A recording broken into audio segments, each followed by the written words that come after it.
કેમ છો? મજામાં? સુવાક્યની દુનિયામાં, સુવિચારની દુનિયામાં આપનું સ્વાગત છે. મારા દોસ્તો, મારા મિત્રો એવું કહેવાય છે કે જે કંઈ આપણા હાથમાં છે તે પ્રયત્નો છે, પ્રયાસ છે.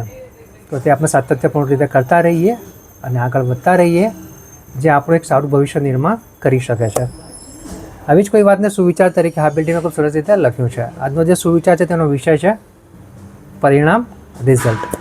હાબિલિટીમાં ખૂબ સરસ રીતે લખ્યું છે કે દરરોજ કરેલા નાના નાના પ્રયત્નો એક અસાધારણ પરિણામમાં પરિણમે છે. મારા મિત્રો, વાત ખૂબ જ સીધી છે, ખૂબ જ સરળ છે, એટલી મહત્ત્વની છે. અહીંયા જે વાત છે તે પરિણામની છે ને આપણા જીવનની છે.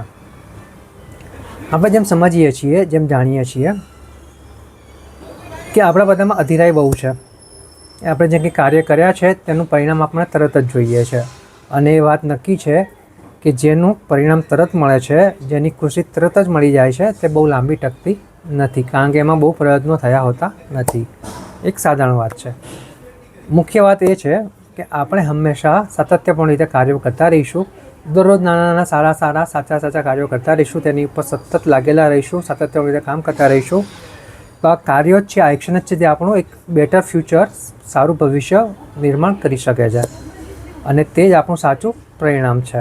બાકી આપણે અત્યારે કામ કરીને તરત જ પરિણામની આશા રાખીએ તો તે ટૂંકા સમય માટે આપણને ખુશી આપી શકે છે, પરંતુ આપણે જે લાંબી ટાઈમ માટે ખુશી અને ખરેખર સંતોષ સાથેની ખુશી જોઈએ છે તે નહીં મળી શકે.